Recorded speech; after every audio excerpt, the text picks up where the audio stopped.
Hello everyone, welcome to the commerce achiever platform. इस वीडियो के थ्रू हम कॉस्ट कॉन्सेप्ट को कवर करेंगे। हमने ऑलरेडी जो आपके कोर्स का पार्ट है काफ़ी कॉस्ट कॉन्सेप्ट्स को कवर कर चुके हैं।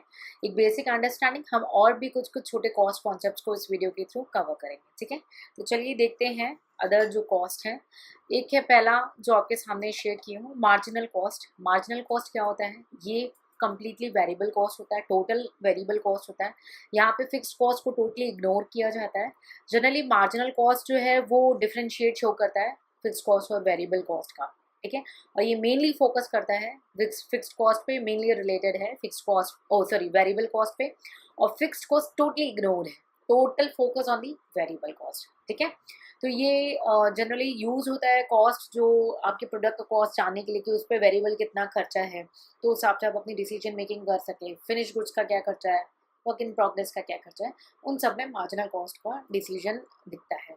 हम फ्यूचर में, ये आपके सिलेबस का एक होलिस्टिक पार्ट है, तो जब हम वहाँ पे न्यूमेरिकल सॉल्व करेंगे तो आप देखेंगे कैसे जो वेरिएबल कॉस्ट है आपकी डिसीजन मेकिंग को चेंज करता है, और फिक्स कॉस्ट जो कि फिक्स्ड है उसका मार्जिनल कॉस्ट से ऐसा कोई रिलेशन नहीं है। ठीक है, it's out of the marginal cost. ठीक है, चलिए नेक्स्ट कॉस्ट है वो है आउट ऑफ पॉकेट कॉस्ट।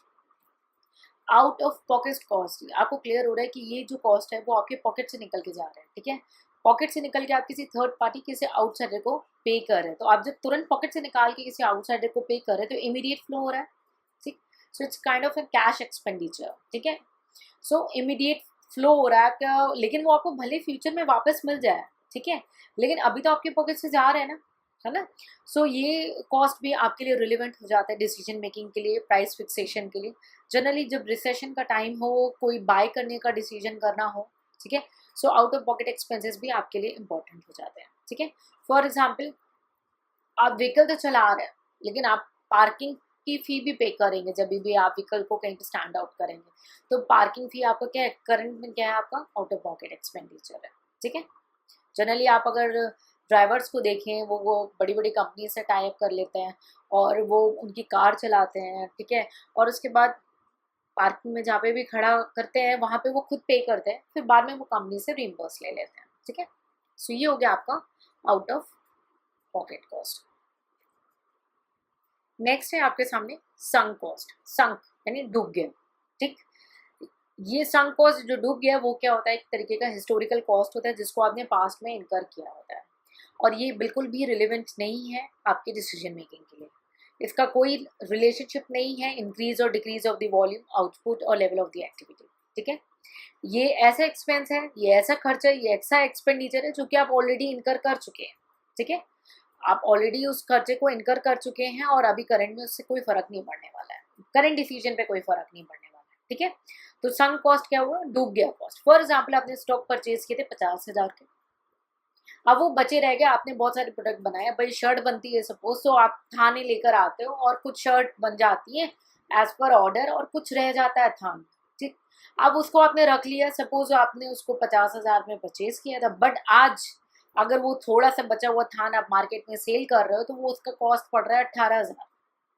तो जो 50,000 रुपये आपने खर्च किए थे भले जभी भी, वो आपके लिए आज डिसीजन मेकिंग में रिलेवेंट नहीं रखते कि भाई 50,000 में खरीदा, मैं तो 18 में नहीं बेचूंगा, मैं तो 50 तक का वेट करूंगा। इम्पॉसिबल बाय, वो स्क्रैप हो चुका है, उसकी वैल्यू डाउन हो चुकी है, करंट मार्केट में वो मीट नहीं कर रहा है। ठीक है, so these cost are not relevant for current decision making. आपको करंट में जो मार्केट में चल रहा है उस हिसाब से डिसीजन करना है। ठीक है, so these are the sum cost. Next है इम्प्यूटेड या नोशनल कॉस्ट बोलते हैं। इम्प्यूटेड या नोशनल कॉस्ट है, ये जैसा वर्ड है, नोशनल है नेचर में। एक्चुअली नोशन यानी माना हुआ है, एक्चुअली में कैश आउटले नहीं होता है इसमें। फॉर एग्जाम्पल डेप्रिशिएशन में क्या कभी कैश आउटले हुए देखा है क्या? कोई ओनर खुद अपने बिजनेस में कैपिटल कंट्रीब्यूट करता है, लेकिन पीएनएल बनाने के लिए वो इंटरेस्ट ऑन कैपिटल भी कंट्रीब्यूट करते हैं, तो क्या वो पे करते हैं क्या खुद को? एक्चुअली में अपने आउटले देखा है क्या फंड का? नहीं, कभी नहीं होगा वो। ठीक है, सो ये क्या है, इम्प्यूटेड है, नोशनल कॉस्ट है। ठीक है, नेक्स्ट है आपका रिप्लेसमेंट कॉस्ट।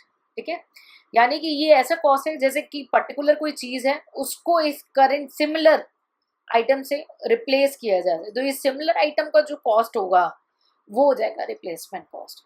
ठीक है, जो कि करंट मार्केट प्राइस होगा। ठीक है। सो ये क्या कॉस्ट हुआ, at which there could be we can purchase an asset और मटेरियल विच इज आइडेंटिकल, ठीक है, उसको रिप्लेस किया जा सके, उसको रीवैल्यू किया जा सके, ठीक है। ये हो गया आपका रिप्लेसमेंट कॉस्ट। नेक्स्ट है आपका एक्सप्लिसिट कॉस्ट, ठीक है। कई बार एक्सप्लिसिट कॉस्ट को आउट ऑफ पॉकेट कॉस्ट भी बोलते हैं, ठीक है, जो कि आपके इमीडिएट पेमेंट से होता है, आपके पॉकेट से निकलता है और आपके डिसीजन मेकिंग के लिए रिलेवेंट होता है, प्राइस फिक्सेशन के लिए रिलेवेंट होता है, ठीक है। तो इसके एग्जाम्पल होगा लाइक सैलरीज, जो कि आपके पॉकेट से तुरंत निकलता है, वेजेस है, ठीक है। नेक्स्ट है आपका इम्प्लिसिट कॉस्ट, ठीक है। इम्प्लिसिट कॉस्ट क्या हुआ है, ये वो कॉस्ट है जो कि इमीडिएट कैश आउटफ्ले नहीं होता, इकोनॉमिक कॉस्ट है लाइक डेप्रिशिएशन, ठीक है। इन सब के कुछ कुछ के डिटेल डिफ्रेंसिएशन या कुछ को रिलेशन जो हैं आपको वेबसाइट के ब्लॉग्स में मिल जाएंगे, ठीक है। और कभी भी कोई ऐसा आपको सर्च कर रहा है और आपको नहीं मिल रहा है तो आप ईमेल कर देंगे and they will help you, ठीक है। जब भी मैं कोई एक्स्ट्रा लेक्चर कंडक्ट कराती हूँ और उससे कोई चीज़ लिंक आपको परेशान करे तो आप टीम को ईमेल करें। पहले तो आप वेबसाइट पे जाके सर्च करोगे, नहीं होता है then you just shoot the email to the team, okay. Next आपके सामने shut down cost. Shut down मैंने अगर हमारा कोई भी प्लांट, कोई भी फैक्ट्री टेम्पररी पीरियड के लिए शट डाउन हो जाए, ठीक, बट ये कॉस्ट फिर भी इनकर हो जाए, इसको एलिमिनेट नहीं किया जा सकता। लाइक आपका जो डेप्रिशिएशन, जो आपकी वहाँ पे मशीनरी रखी हुई है, वो जो डेप्रिशिएशन है, भले बिजनेस कुछ समय के लिए बंद हो बट इनकर तो होनी है ना। रेंट वहाँ पे जहाँ पे मशीन खड़ी है वो तो इनकर होना ही है ना। तो these are the shut down cost. ये ऐसे कॉस्ट जो बिजनेस के टेम्पररी शट डाउन होने की वजह से कोई इम्पैक्ट नहीं डालते, खर्चे तो इनकर होते ही हैं, like depreciation on the machinery, जो machinery which is sitting on the factory, और द फैक्ट्री रेंट, है ना। ये हो गया आपका शट डाउन कॉस्ट। नेक्स्ट है आपका इंजीनियर्ड कॉस्ट। नाम से क्लियर हो रहा है इंजीनियर, ठीक है। ये ऐसे कॉस्ट है जो कि स्पेसिफिकली रिजल्ट दिखाते हैं, cause and effect relationship show करते हैं इनपुट और आउटपुट के लिए, ठीक। फॉर एग्जाम्पल मैंने आपको शर्ट का एग्जाम्पल बार बार दे रही हूँ, तो शर्ट बनने तो उसमें कितने बटन लग रहे हैं, इनपुट और आउटपुट का रिलेशनशिप दिख रहा है। कार बनती है तो टायर लगते हैं, तो इनपुट और आउटपुट का रिलेशनशिप दिख रहा है। तो these cost are engineered which are visible, ठीक है, economically feasible, you can personally observe that cost कि ये इंजीनियर कॉस्ट है, ठीक है। नेक्स्ट जो है आपका discretionary which is opposite to the engineer cost. कोई कॉज एंड इफेक्ट रिलेशनशिप नहीं दिखता है प्रोडक्ट के बीच में, ठीक है। ये जनरली जो है पीरियोडिक डिसीजन है और ये इसलिए इनकर किया जाता है कि आपका आउटपुट ज़्यादा। फॉर एग्जाम्पल डिस्क्रिशनरी, डिस्क्रिशन पे है आप, ठीक है। सो एडवर्टाइज किया अगर आपने तो आपका प्रोडक्ट अच्छा बिकेगा। आपने पब्लिक रिलेशंस अच्छे बनाए हैं तो आपका प्रोडक्ट तब भी अच्छा बनते हैं। माउथ टू माउथ सर्वे होता है तो भी प्रोडक्ट आपका अच्छा बिकता है। तो ये सारे कॉस्ट क्या हो गया आपके डिस्क्रिशनरी कॉस्ट हो गया। आई होप इट्स क्लियर।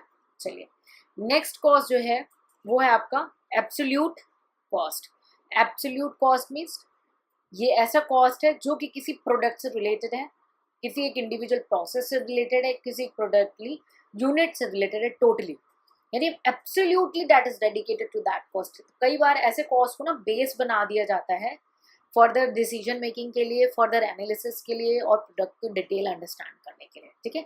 सो ये हो गया आपका एब्सोल्यूट कॉस्ट, ठीक है। ये कुछ आध कॉस्ट जो आज मैंने इस वीडियो के थ्रू आपके साथ डिस्कस किए हैं, yes these are relevant to understand, relevant to memorise. इन कॉस्ट का कुछ डिफ्रेंशिएट, कुछ लिंकेज, कुछ और इम्पॉर्टेंट पॉइंट्स मैं ब्लॉग्स में शेयर करूँगी और मैं ये भी करवा दूँगी, चलिए कि टीम को बोल दूँगी आपको वो पर्सनली जो रजिस्टर्ड स्टूडेंट हैं उनको इसका लिंक शेयर कर दिया, ठीक है। सो आपको trouble still in case you don't find it और आपकी कोई और क्वेरी आती है ब्लॉग पे जाके सर्च करेंगे and if also not find आप ईमेल कर लेंगे, ठीक है। So I hope it's all clear with these extra cost, ठीक है। फ्यूचर में एक छोटा सा वीडियो और लेके आऊँगी इस चैप्टर को क्लोज अप करने के लिए, जो कि एग्जाम में भी आ चुका है कि सेमी वेरिएबल कॉस्ट को कैसे डिफरेंशिएट करते हैं, ठीक है। So I hope it's all clear. See you in the next lecture. Till then, take care.